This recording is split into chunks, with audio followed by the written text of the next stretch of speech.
दीवार से आग निकल रहा है, उसके बाद साथ साथ पानी निकल रहा है। जैसे शरीर आगों के अंदर जाने से झुलसा जाता है। माँ बाप इसको तो मारेगा।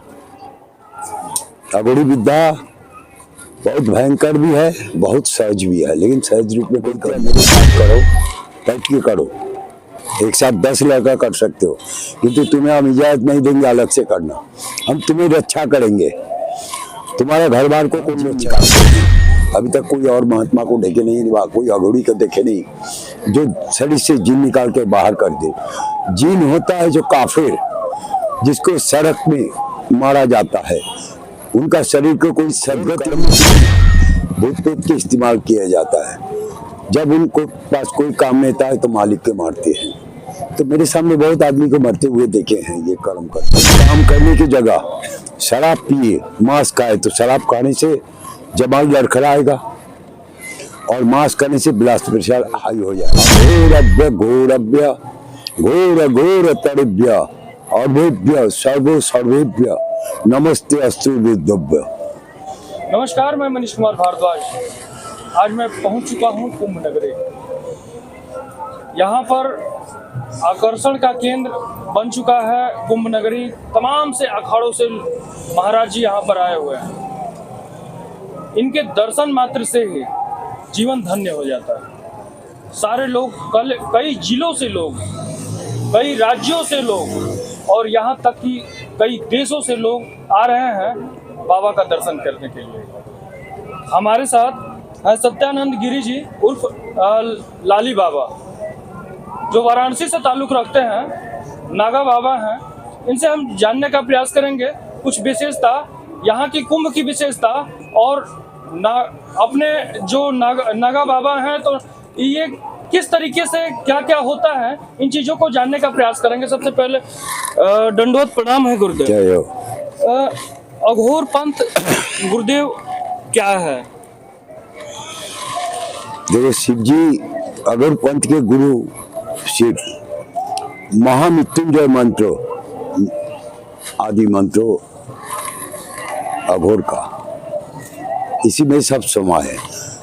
और एक मंत्र है अघोरभ्य घोरभ्य घोर घोर तड़भ्य अभेभ्य सर्वो सर्वेभ्य नमस्ते अस्तु विद्भ्य।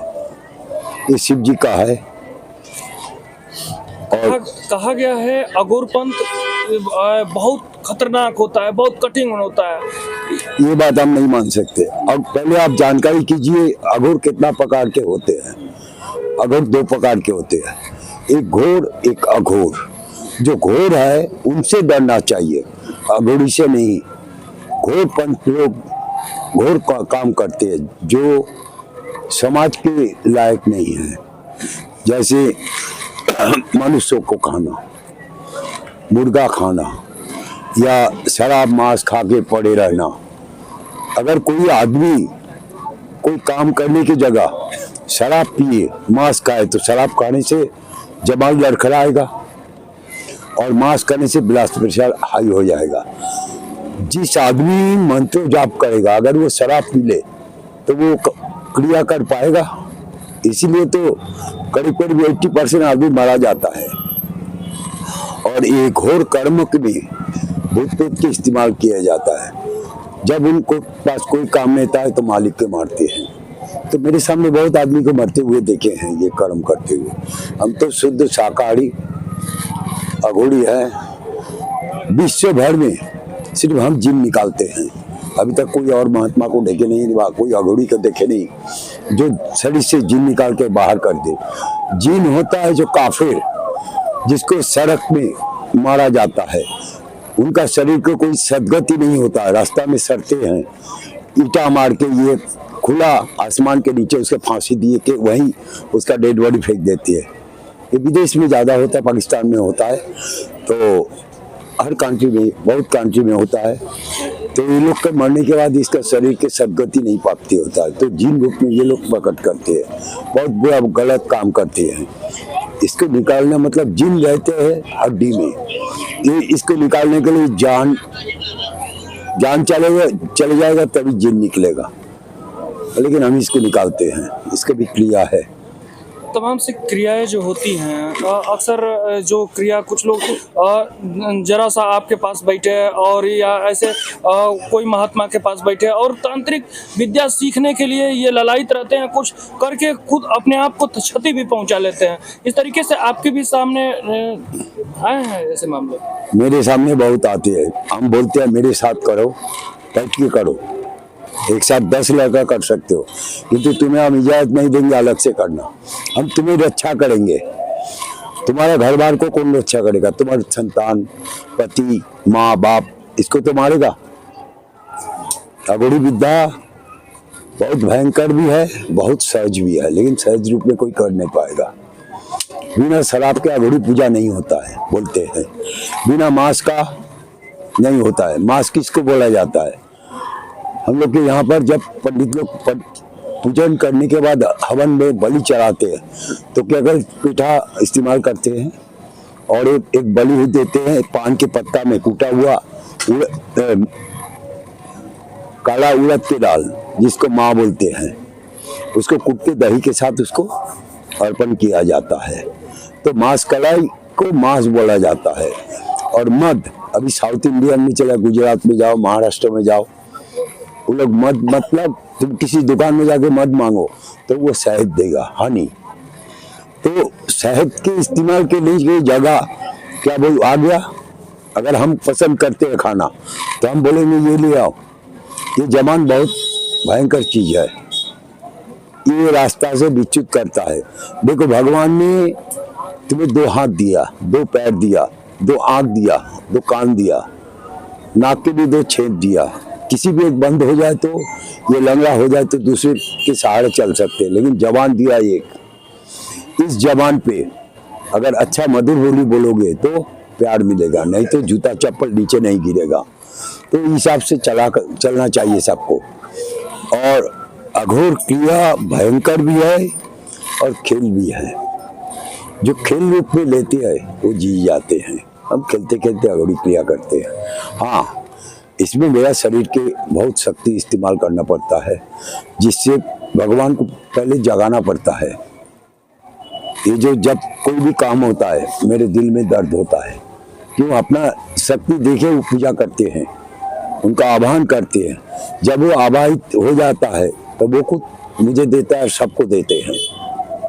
ये सबके बस का नहीं है।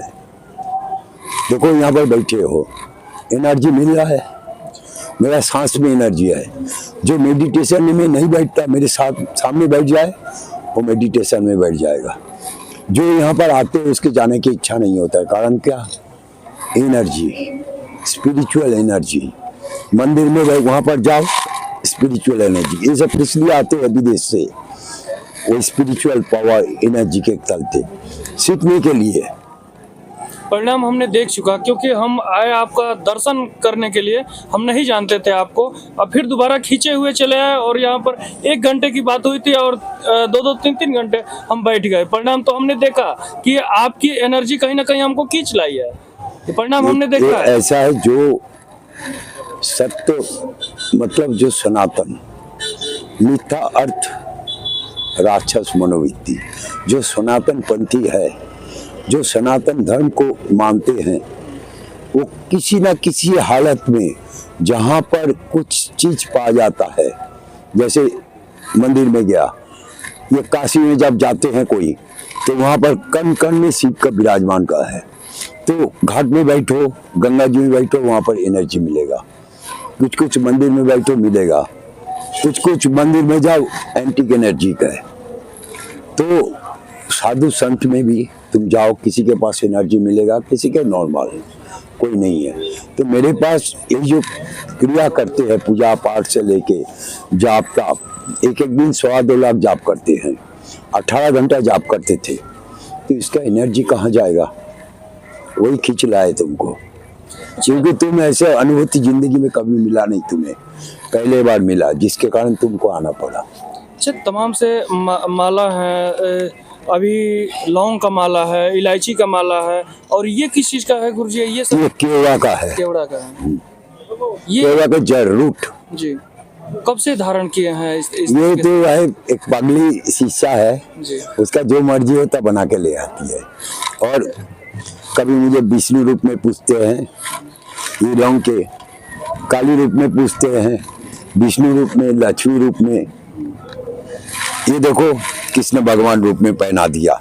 जी मोरपंख। हाँ, इधर देखो गजो मोती गणपति रूप में पहना दिया। तो एक रूप होता है। ये सारे रूपों को प्रदर्शित करता है। ऐसा है, गुरु ब्रह्मा गुरु विष्णु, गुरु के अंदर सब विराजमान है, सभी देवी देवता। श्री कृष्ण बोलते हैं गुरु गूंगा गुरु बावड़ा गुरु देवन की देव। एक दुआ में बोला गुरु गोविंद दोनों खड़े काके लागू पाए, बलिहारी गुरु आपने जो गोविंदियो मिला है। गुरुजी, हिंगलाज माता की आपने एक मूर्ति मंदिर स्थापना की, वहाँ हम नहीं स्थापना की है मंदिर, पहले अपना अखाड़ा में बनारस में लाली घाट में एक मंदिर है, मतलब गुफा था। जी जी। वहाँ पर पहले काली साधना किया जाता था। तो हिंगलाज जाने की इच्छा बहुत आदमी का होता है, जा नहीं पाते हैं। तो हम वहाँ पर शुरू में हिंगलाज माता का स्थापना किए, दो कंकड़ से धीरे धीरे मूर्ति वहाँ पर ऐसा हो गया। जब करते हैं 9 दिन पूजा करते थे, हम मन से संकल्प किए 9 दिन पूजा के बाद कड़ी पकौड़ा खा के खिला के माँ के उनको स्वयं में रख देते थे। फिर जब नवरात्रि आता है उसको सफाई करके फिर से शुरू करते थे। तो बहुत सारा भक्त बिंदु मेरे शिष्य शिष्या जो भी आते थे वो तरसते थे जो दर्शन के लिए। सिर्फ ये नहीं, ऐसा ऐसा आदमी जाते, उनके तो इच्छा है लेकिन सीढ़ी से नीचे जाना, गर्भ गुफा में जाना बहुत कष्टदायक होता है। तो ये सारा वो सीढ़ी भी बनाए, माता का मूर्ति लेके बना के उनको स्थापना किए विधिवत। वहाँ की शक्ति के बारे में कुछ देखो, जो जाते हैं उसमें वो निकलने की अलग एनर्जी है। वो आग वाले कुछ। हाँ, ऐसा है जैसे नवमी के दिन पूजा होने के बाद माता को भोग लग जाता है कड़ी पकौड़ा का, उसके बाद किसी को जाना अलाउ नहीं है। जैसे एक भक्त है जो नारियल लाया था, वो बोले गुरुजी हम मेरा लेट हो गया, आज हम दर्शन कर, जाने से कोई फायदा नहीं है। वो जैसे अंदर गुफा में घुसा, फट से जो ये लकड़ी का ये था गिर गया, उसका बीबी ऊपर खड़े हैं। बोले गुरुजी का मना किए थे। उसके बाद वो नीचे गए, जैसे दीवार से आग निकल रहा है, उसके बाद साथ साथ पानी निकल रहा है, जैसे शरीर आगों के अंदर जाने से झुलसा जाता है वैसे हुआ। साथ साथ लोग आए, हम कपाट खुले, सीढ़ी से ऊपर आए तो बोलने लगा। अब एक आदमी को विश्वास नहीं की, उसके बाद दूसरे आदमी जो मेरा वहाँ था उसको भेज दिए थे जल्दी सफाई करके बंद करके आ जा, क्योंकि पूर्ण सड़ा हुआ रहेगा तो माता का असुविधा होगा। तो आया तो बोला ऐसा ऐसा बात है। सीधी सिर्फ ये नहीं, कभी कभी लेट हो जाते, भूल हो जाता है, जैसे मंदिर खोलना नहीं है, अभी नहीं बाद में बंद करेंगे। तो नीचे से चूड़ी के खंकार आता है। एक बार नहीं, एक दिन हुआ, गुजरात के एक चेला है मेरा नरेंद्र जोशी, तो वो पूजा में बैठा हुआ था, खाना वाना खाने के बाद हम उसको 2 बार बोले जाकर नीचे के मंदिर सफा करके दरवाजा बंद करते, वो गया नहीं। ये तो 2-3 बार मुझे सुनाई दिया, उसको भी एक बार सुनाई दिया, तब जाके वो बंद किया। सामान चूड़ी की आवाज, चूड़ी की आवाज। माता क्या पहनती है, उनका श्रृंगार क्या है, पायल के नहीं चूड़ी के।